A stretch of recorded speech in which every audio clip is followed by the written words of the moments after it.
disposer de choses et tout ce personnel à disposition ou à disponibilité pour apprendre, intégrer des choses, comment dire, moi j'aime parler du ruminant en philosophie, hein, donc les macérer, les ruminer plusieurs fois, pour ensuite pouvoir devenir plus grand, se réapproprier les savoirs, tenir debout et être libre de sa destinée, pouvoir réenchanter sa propre vie. Donc je pense qu'il faut parler de la réussite, de l'effort, revenir à l'effort commun, et puis peut-être aussi repenser les valeurs, ne pas banaliser en disant voilà, comme certains n'y arrivent pas, ils n'y arriveront jamais, je trouve ça absolument affreux, et en plus ouvrir des perspectives pour demain, oui, transmettre, c'est un très beau métier, et susciter dans l'esprit critique, une fois qu'on a intégré les savoirs, je pense que c'est aussi fabuleux. Donc sur l'école, il faut peut-être revenir à ces fondamentaux. Et enchanter un petit peu l'école. Merci Laurence Banin. Une réaction peut-être par rapport à Laurence Banin. Moi, je voulais revenir sur une chose intéressante qu'a dit Luc Ferry tout à l'heure à la réponse à une question. Je crois que on a beaucoup parlé ce matin d'ailleurs à juste titre, je pense, de mai 68. Hein, ça a été un leitmotiv dans nos propos. Je pense, pour avoir été fréquenté les écoles normales dans les années 80, qu'il y a eu une vision qui a dévié vis-à-vis de l'enseignement, qui a amené l'idée de faire en sorte que dans l'école l'autorité disparaisse, voire soit niée, et ça c'est un véritable problème. Et donc l'idée de ramener l'autorité à l'école aujourd'hui sous une forme ou sous une autre, ça me semble indispensable.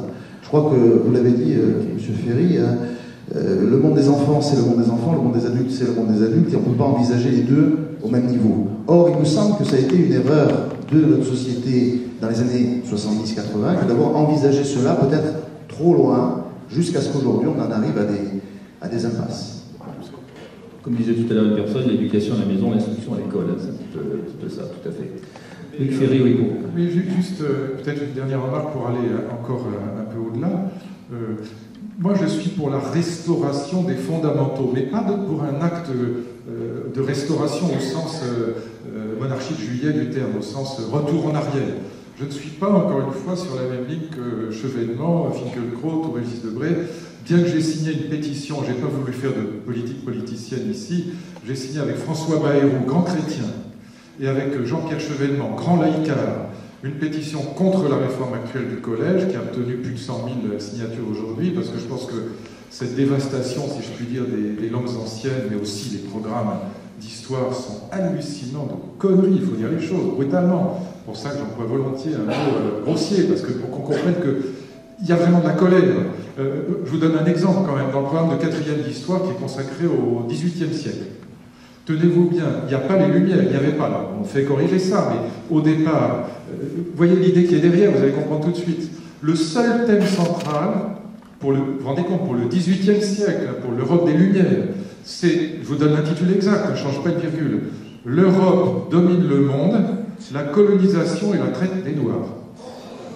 Donc, vous voyez toute l'idéologie de la repentance qui est derrière, au lieu de parler de la révolution scientifique, de la naissance de la démocratie, de la vulgarisation au bon sens du terme de la culture par les encyclopédistes, de la création des musées, le passage des cabinets de curiosité privés aux musées publics, enfin, tout ce qui caractérise de magnifique, de formidable le XVIIIe siècle, non, c'est réduit à la colonisation et la traite des Noirs, purement en programme de repentance anti-européen, anti-lumière, enfin bon. Donc on ne pouvait pas accepter ça. Mais ce que je voulais dire, sur laïc et chrétien, c'est très important. En fait, il n'y a pas d'opposition entre laïc, y compris laïc raté républicain comme Chevènement, et chrétien comme Bayrou. Pourquoi? Parce que la valorisation du mérite, du travail, elle vient de la parabole des talents.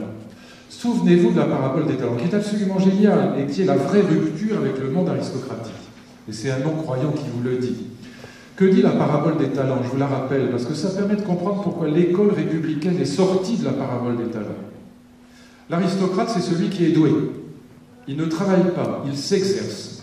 Qu'est-ce que c'est que l'exercice? C'est le contraire du travail. Exercer, s'exercer, c'est ce que dit Aristote. C'est actualiser des dispositions naturelles d'un être bien doué, un Eugène, comme on dit en grec. Un Eugène, qui a des bons gènes, qui est bien doué, qui est bien né. Et donc, l'aristocrate grec, et jusqu'à la Révolution française, il ne travaille pas, il s'exerce. Il fait la guerre, il ripaille, il lit, il médite, peut-être il joue des instruments de musique, en Grèce c'est très important, c'est l'harmonie, c'est Apollon, mais il ne travaille pas, parce que le travail c'est le contraire de l'exercice. L'exercice c'est actualiser une nature, des dispositions naturelles bien douées, travailler c'est s'opposer à une nature rétive, c'est le contraire de l'exercice pour les Grecs, et ils ont raison. Que dit la parabole des talents? Elle dit exactement le contraire de l'aristocratisme grec. C'est l'histoire d'un seigneur qui va partir faire un long voyage, il convoque ses 3 serviteurs. Les talenta en grec, les évangiles sont écrits en grec évidemment, et les talenta en grec, ce sont des pièces d'argent qui valent une très grande somme d'argent, peut-être quelque chose comme 10 000 € d'aujourd'hui. Et donc le maître convoque ses 3 serviteurs, il dit au premier serviteur, eh bien, je te donne 5 talents. On comprend symboliquement que ça veut dire que c'est le plus doué. Le deuxième, il lui donne 2 talents, 2 talenta, 2 pièces d'argent. Et le troisième, 1 talent. On comprend symboliquement qu'on va du plus doué, du plus aristocrate, au moins doué. Et puis il fait son voyage, il revient, il fait les comptes. Et le premier serviteur lui rend les 5 talents plus 5. Il a multiplié la somme de talents par 2. Il rend 10. Et la phrase va revenir, comme dans les contes de fées, littérairement c'est très important. Le maître dit à son serviteur, « Bon serviteur, entre dans la joie de ton maître. » Il le félicite. Le deuxième serviteur qui a dû 2 talents, il en rend 4. Même proportion, il a multiplié par 2. Même phrase, « Bon serviteur, entre dans la joie de ton maître. » Et puis le troisième, il a eu peur. Il a manqué de confiance, cum fides, il a manqué de foi, il a enterré le talent, il le rend intact, il dit au maître, tu es un maître dur et méchant, et donc j'ai eu peur de toi, et donc j'ai enterré le talent, je te le rends intact, et le maître le vaut aux gémonies, il l'envoie à la mort. Que signifie la parabole des talents? La rupture avec le monde aristocratique. Ça veut dire que les 2 premiers serviteurs ont la même valeur morale. Ça veut dire que du point de vue de la dignité, du point de vue du respect qu'ils méritent, que le premier ait eu 5 talents ou qu'il en ait eu 2 comme le deuxième n'a pas d'importance. Ce qui compte, ce n'est pas la nature, c'est le travail, c'est ce qu'on a fait de ce qu'on a reçu. Et donc les 2 premiers serviteurs sont félicités de la même manière par le maître, parce que ce qui intéresse le maître, ce n'est pas les talents naturels, ce n'est pas l'héritage de la nature, mais c'est ce qu'on en fait. Autrement dit, dans la tradition chrétienne comme dans la tradition républicaine, eh bien, un petit trisomique 21 a la même valeur morale qu'un génie comme Aristote ou Newton. Vous voyez l'idée? Ce qui compte, ce n'est pas les talents naturels, c'est ce qu'on va en faire. C'est-à-dire le travail, l'effort. On rentre dans le monde de la méritocratie. Et voilà pourquoi je termine avec ça, je rassure le président de séance. C'est très important, historiquement, c'est fascinant. Les premiers qui vont travailler de leurs mains, on est près des îles Sainte-Marguerite, les îles de l'Érins. Qu'est-ce qu'ils font les moines? Ils fabriquent du vin, ils fabriquent des conserves. Les premiers qui, dans les couches supérieures du Moyen-Âge, des lettrés qui lisent le latin et le grec, vont travailler de leurs mains, ce sont les moines, parce que obligés par la parabole des talents de faire fructifier, y compris, de cultiver, y compris sa nature. Si vous allez à la Chartreuse-la-Verne, dans le Var, près entre Cogolin et Golobrière, eh bien vous verrez des pressoirs à huile, vous verrez des instruments agraires, et on doit travailler. L'aristocrate, pendant des siècles et des siècles, pratiquement jusqu'à la Révolution française, est celui qui ne travaille pas. Le moine est celui qui travaille.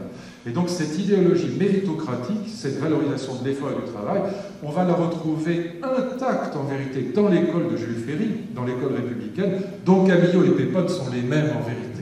Ils ont les mêmes valeurs morales. Chevènement et Bayrou ont les mêmes valeurs morales. Voilà. Et c'est pourquoi il ne faut pas opposer christianisme et laïcité. Le christianisme est la religion de la laïcité. Et je vous renvoie, quand vous rentrerez chez vous, faites-moi l'amitié de regarder ça, vous verrez, c'est fascinant. La laïcité, elle apparaît pour la première fois en Marc 7. L'évangile de Marc, verset 7. Jésus est poursuivi par les juifs orthodoxes, les pharisiens, les sadducéens, les scribes qui cherchent à le prendre en défaut. Et il voit que les disciples sont passés à table sans se laver les mains. Et pour les juifs, le rituel alimentaire est très important. Et ils disent, mais enfin Jésus, Rabbi, puisque Jésus est un grand juif, parmi les juifs, on l'appelle rabbin, Rabbi, tes amis sont passés à table sans se laver les mains. Et Jésus leur répond à peu près ceci, je m'en tape. Il leur répond exactement ceci. La phrase est exacte, pas je m'en tape, mais l'idée est là. Rien de ce qui vient de l'extérieur ne peut vous souiller. Ce qui est impur, ce sont les pensées que nous avons, ce sont les intentions, les volontés que nous avons. mais rien de ce qui vient d'extérieur. Peu importe que vous mangiez du lapin ou pas du lapin, de la langouste ou pas de la langouste, de la crevette ou pas de la crevette, aucune importance. C'est ce qui vient de l'intérieur qui est un Dieu. Et ce renvoi au forum intérieur contre la juridification de la vie quotidienne, c'est la naissance de la laïcité. Seules les nations chrétiennes ont pu devenir laïques. Même Israël n'est pas vraiment une société laïque, il n'y a pas de mariage civil. Et donc, en Israël, comme dans le monde musulman, plus vous juridifiez la vie quotidienne, plus c'est difficile d'avoir une société laïque. Le christianisme, au fond, jusqu'à une date très récente, les âneries, le poisson de vendredi, tout ça, c'est les années 1860. C'est des papes qui ont inventé ça, mais vous ne trouvez pas ça dans l'Évangile. Le christianisme est une religion du travail, de l'effort, du mérite et de la laïcité. De la laïcité. Et donc, n'opposons pas République et christianisme. La France est à la fois mère de la République et fille de l'Église. Mesdames et messieurs, Luc Ferry,